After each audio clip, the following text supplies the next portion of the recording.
തലക്ക് മീതെ താങ്ങാനാവാത്ത ഓരോ പ്രതിസന്ധികളും ഒന്നിന് പിറകെ ഒന്നായി വരുമ്പോഴും ലക്ഷ്യങ്ങൾ കടബാധ്യതയുള്ളവരും ആ കടങ്ങൾ വീടാനുമായിട്ട് ദിവസവും 3 തവണ വളരെ ആത്മാർത്ഥമായി ഈ ദിക്റിനെ ചൊല്ലുകയാണെങ്കിൽ അവൻ്റെ ആ പ്രതിസന്ധികളിൽ നിന്ന് സലാമത്ത് ലഭിക്കാൻ അത് കാരണമാകും. ഈ ദിക്റിനെക്കുറിച്ച് മുത്തുനബി സല്ലല്ലാഹു അലൈഹി വസല്ലമ തങ്ങൾ പഠിപ്പിച്ചത് യൂനുസ് നബി അലൈഹിസ്സലാമിൻ്റെ വാക്യം എന്തൊരത്ഭുതമാണ്. ഈ ദിക്ർ വലിയ ആശ്ചര്യം തന്നെയാണ്.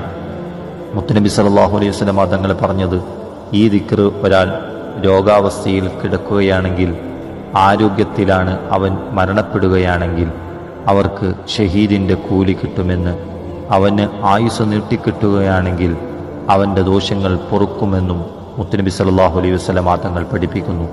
ഏതാണ് ആ ദിക്ർ? ലാ ഇലാഹ ഇല്ല അൻത സുബ്ഹാനക ഇന്നി കുൻതു മിനൽ ളാലിമീൻ.